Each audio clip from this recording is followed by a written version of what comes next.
Il y a des personnes qui, à première vue, semblent complètement inoffensives. Des personnes qui se présentent avec une attitude amicale, affectueuse et même charmante. Au début, elles montrent de l'empathie, s'intéressent à tes histoires et semblent être le type de compagnie que tout le monde aimerait avoir près de soi. Cependant, au fur et à mesure que le temps passe et que tu passes plus de temps avec elles, une transformation subtile commence à se développer. Souvent, elle est tellement subtile qu'elle est presque imperceptible. L'apparence amicale commence à se dissiper et une nouvelle énergie, plus lourde et déconcertante, commence à émerger. C'est comme si la véritable essence de cette personne sortait enfin à la surface et sans que tu t'en rendes compte, tu te retrouves pris dans une toile d'araignée émotionnelle où cette personne commence à te manipuler, à drainer ton énergie vitale, à interférer avec ton équilibre émotionnel et, le pire, à te faire douter de ta propre perception. Dans les cas extrêmes, si tu n'es pas vigilant et préparé, tu peux finir plongé dans la confusion et la souffrance. Cela demande de la force, de la clarté et beaucoup de conscience pour échapper à cette situation.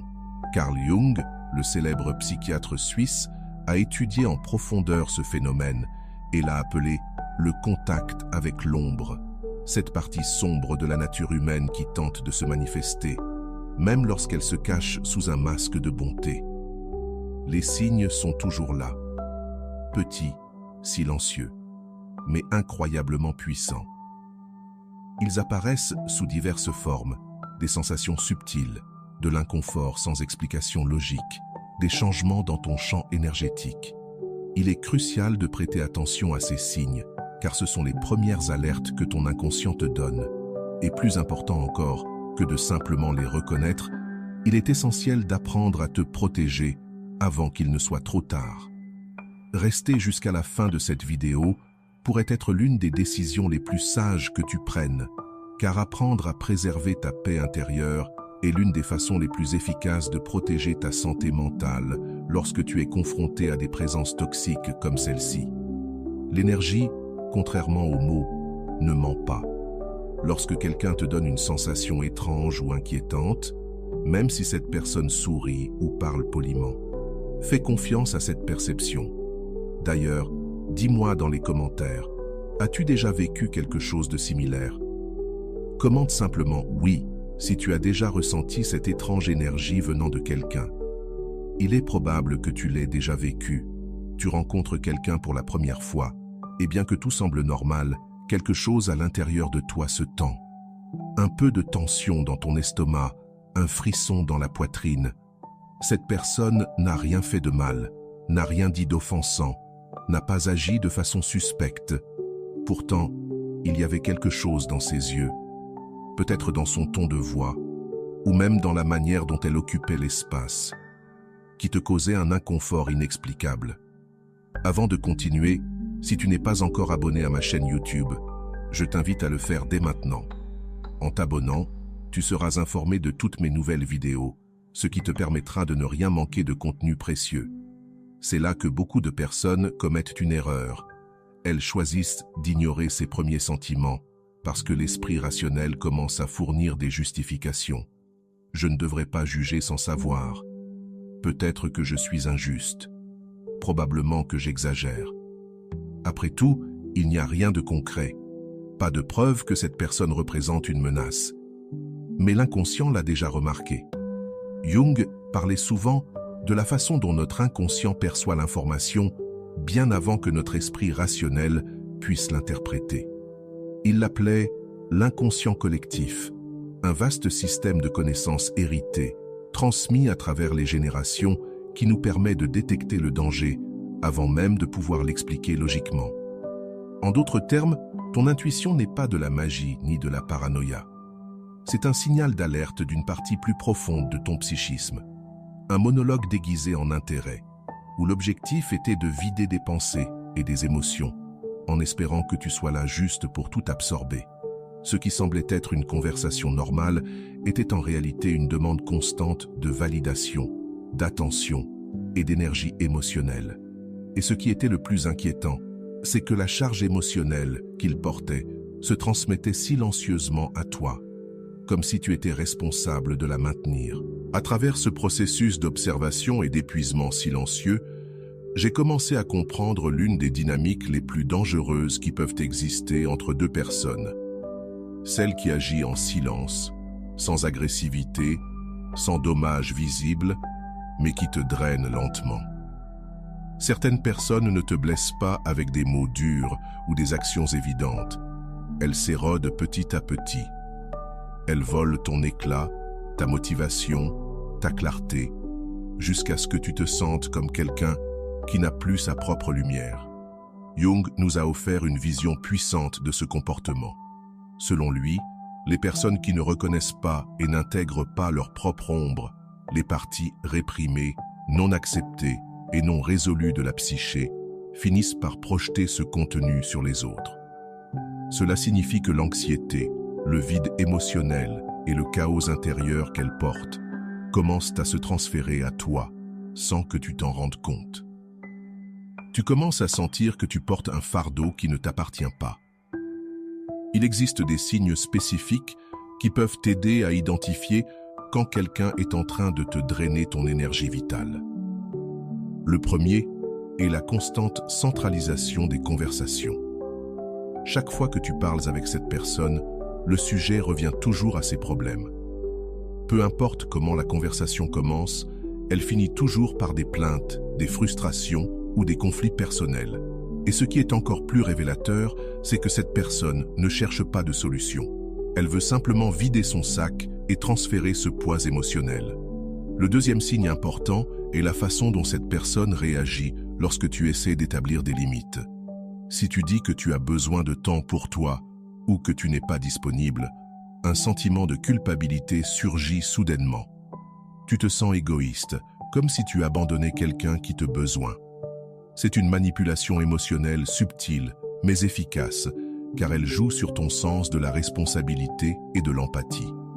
Le troisième signe est peut-être le plus révélateur, l'allègement que tu ressens lorsque tu t'éloignes. Lorsque quelqu'un est vraiment important pour ta vie, son absence génère de la nostalgie. Mais lorsqu'une personne est toxique, la distance génère de l'allègement. Si après t'être éloigné de quelqu'un, tu te sens plus léger, plus clair d'esprit, et que ton énergie revient, c'est un signe puissant que cette personne te drainait. Ce processus, dans la plupart des cas, ne vient pas de malveillance consciente. Beaucoup de personnes qui drainent les autres n'ont aucune idée de ce qu'elles font. Ce qui se passe, c'est qu'elles n'ont jamais appris à affronter leur propre vide. Elles n'ont jamais traité leurs propres ombres. Et ne sachant pas comment accéder à une source de lumière intérieure, elles cherchent cette lumière chez les autres. Elles l'absorbent, se nourrissent de ta vitalité émotionnelle, car elles ne savent pas comment générer la leur. Mais il est crucial de comprendre une chose. Tu n'es pas responsable de guérir qui que ce soit. Ce n'est pas ta mission de sauver les gens de la douleur qu'ils refusent d'affronter. Si quelqu'un te draine l'énergie, même si c'est quelqu'un de proche, tu as tous les droits de protéger ta santé émotionnelle et de t'éloigner. Ne pas le faire peut te mener à un état d'épuisement chronique où tu perds contact avec tes limites, tes besoins et même ton sens de toi-même. Et cela n'est que la porte d'entrée vers un schéma encore plus dangereux. Il y a une couche encore plus profonde et destructrice dans ces relations lorsque la personne ne se contente pas de drainer ton énergie, mais commence à te faire douter de ta propre perception. C'est ce que l'on appelle la manipulation silencieuse, une forme de contrôle qui ne se manifeste pas par une agression directe, mais par de petites actions et paroles qui érodent lentement ta confiance intérieure. Ce type de manipulation est dangereux car il ne ressemble pas à une attaque. Au contraire, il se présente sous forme de préoccupation, de gentillesse ou d'amour caché dans des détails. Un ton de voix calme, des paroles apparemment innocentes, des gestes subtils, des phrases comme « tu exagères », comme toujours « ça n'est jamais arrivé », tu t'imagines des choses, tu m'as mal interprété. Et petit à petit, tu commences à douter de ta mémoire, de tes émotions, de ta propre perspective. Le gaslighting est une stratégie qui déstabilise émotionnellement une personne, la poussant à remettre en question sa réalité. Jung disait que tout ce que nous n'acceptons pas en nous-mêmes, nous le projetons sur les autres. C'est exactement ce que font ces personnes.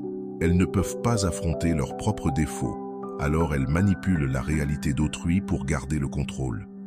Une des conséquences les plus graves du gaslighting est que, avec le temps, la victime perd le contact avec sa vérité. Tu commences à croire que tu as toujours tort, que ta manière de voir les choses est erronée, que tu as besoin de l'approbation des autres avant de faire confiance à tes propres sentiments ou décisions. Et cela crée une dépendance émotionnelle. Plus tu as besoin de validation extérieure, plus il sera facile pour quelqu'un de te manipuler. Il existe des signes clairs montrant qu'une personne manipule ta perception. L'un d'eux est le changement constant dans la narration. Ce qu'ils ont dit hier, ils le nient aujourd'hui. Ce qui s'est passé la semaine dernière est maintenant rejeté comme étant le fruit de ton imagination.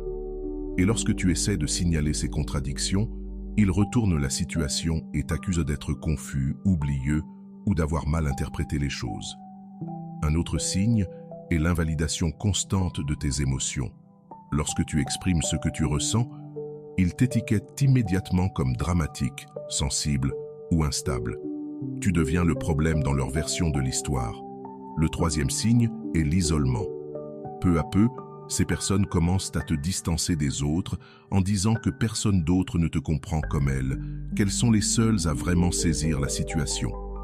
Ainsi, tu te déconnectes des systèmes de soutien, devenant de plus en plus dépendant de leur version distordue de la réalité. Enfin, un signe dévastateur. Après avoir parlé avec cette personne, tu te sens plus confus que jamais.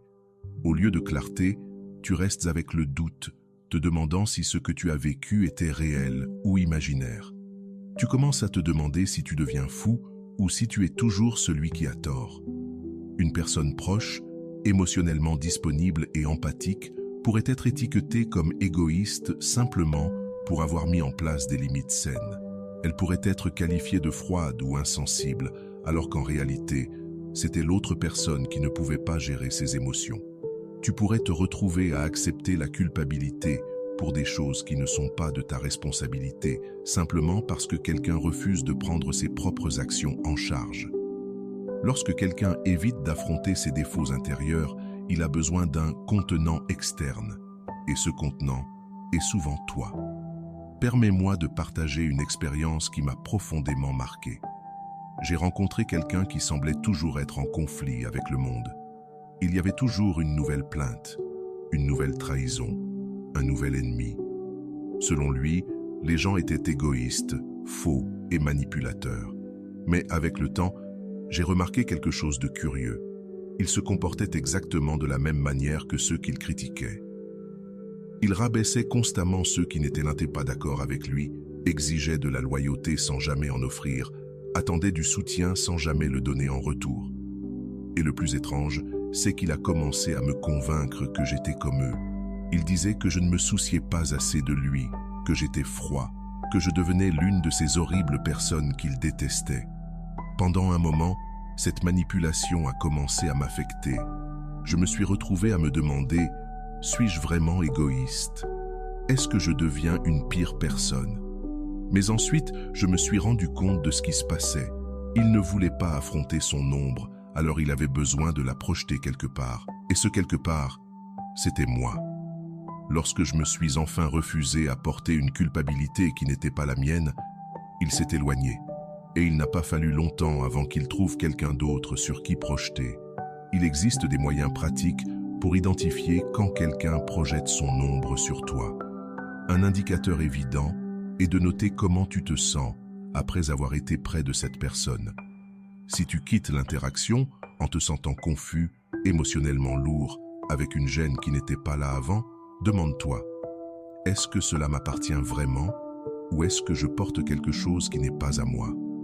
Les personnes qui projettent constamment ne prennent jamais la responsabilité de leurs actions. Elles jouent toujours le rôle de victime dans toutes les histoires, pointent du doigt vers l'extérieur et te font sentir comme si tu étais responsable de tout ce qui va mal.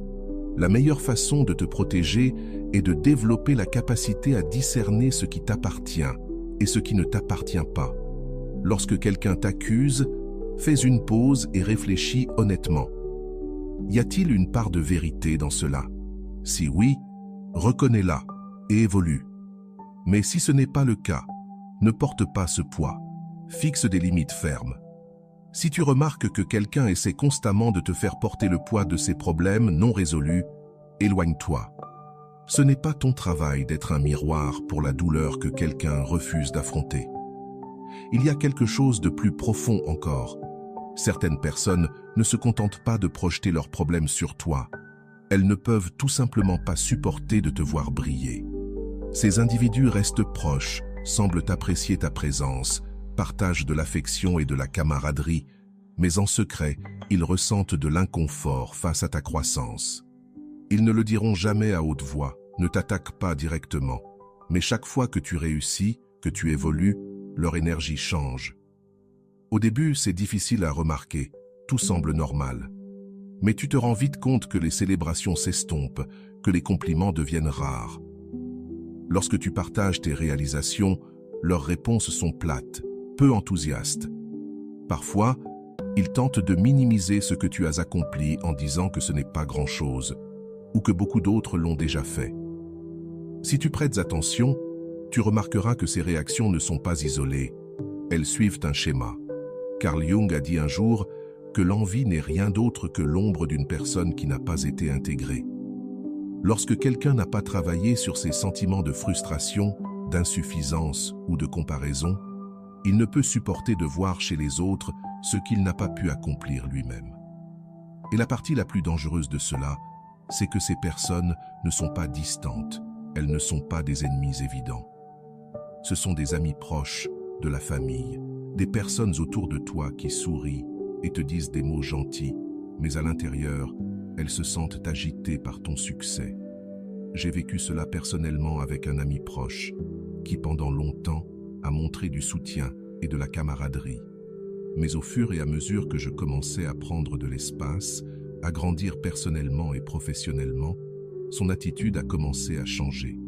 Chaque fois que je partageais une nouvelle réussite, ses réponses étaient pleines de doutes. Au début, je pensais qu'ils essayaient simplement d'être réalistes, mais avec le temps, j'ai remarqué un schéma. Ce n'était pas de la préoccupation, mais un malaise déguisé en conseil. Le plus curieux, c'est qu'ils n'avaient aucun problème à célébrer les succès d'autres personnes. Ils applaudissaient leurs collègues, félicitèrent des connaissances, mais lorsque c'était mon tour, leur enthousiasme disparaissait. C'est là que je me suis rendu compte qu'ils ne pouvaient pas supporter ma lumière. Cela arrive plus souvent que nous ne le réalisons. L'envie ne se manifeste pas toujours par une hostilité ouverte. Souvent, elle se cache sous la forme de l'amitié, de l'affection, de la proximité. Et c'est ce qui la rend si dangereuse. Parce que tu fais confiance, et quand tu fais confiance, tu t'ouvres. Alors, comment savoir quand quelqu'un est silencieusement jaloux de ta croissance? La réponse réside dans les petites réactions. Lorsque tu partages une victoire et que, au lieu d'un sourire sincère, tu reçois une réponse froide ou distanciée, c'est un signe. Lorsque tu partages quelque chose de sincère, que tu te livres pleinement et que tu n'attends rien en retour, tu reçois parfois une réaction qui te surprend. Au lieu de recevoir du soutien, tu te retrouves face à un regard vide ou un commentaire décourageant. Plutôt que d'offrir du réconfort, ces personnes commencent à énumérer des problèmes, à pointer tes erreurs ou à semer le doute dans ton esprit. Les compliments sont remplacés par des conseils qui te freinent plutôt que de t'encourager à avancer. Mais la pire des choses, celle qui révèle tout, c'est lorsque, face à tes progrès constants, ces personnes commencent à s'éloigner de toi, comme si ta lumière devenait trop intense pour qu'elles la supportent. Ce n'est pas une simple coïncidence. Le véritable problème, ce n'est pas que tu changes trop ou que tu deviennes une personne difficile à suivre. Ce qui se passe réellement, c'est que la lumière que tu émets, la brillance naturelle qui se dégage de ton développement et de ton authenticité, dérange profondément les ombres qui habitent certaines personnes autour de toi. Cela peut être une expérience douloureuse mais inévitable. Comme l'a dit Jung, lorsque quelqu'un refuse de reconnaître les parts les plus sombres de lui-même, ses peurs, frustrations et échecs, cette personne commence à projeter ses aspects sur les autres. Et c'est exactement ce qui se passe lorsque quelqu'un éprouve de l'envie envers toi. Au début, tout semble fascinant, presque magique.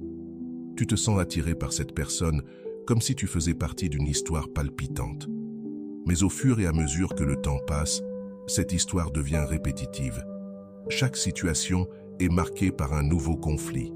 Quelqu'un qui trahit, quelqu'un qui attaque, une nouvelle crise imminente. La vie de cette personne n'a jamais de stabilité, jamais de paix.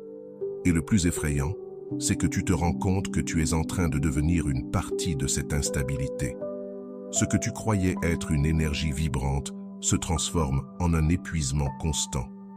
Ce qui semblait être une connexion profonde devient un jeu émotionnel épuisant. Ce qui semblait être de l'authenticité se révèle être un cycle de manipulation nourri par un drame interminable. Et un jour, tu réalises que cette personne ne cherche pas à échapper au chaos. Elle est tellement identifiée à cette confusion, à cette absence de contrôle, que toute son identité repose dessus. Le chaos est son habitat émotionnel, et en restant connecté à elle, tu te laisses entraîner dans ce même schéma destructeur. La plus grande alerte que quelqu'un porte à cette énergie destructrice est simple, mais profonde. Le chaos les suit partout où ils vont.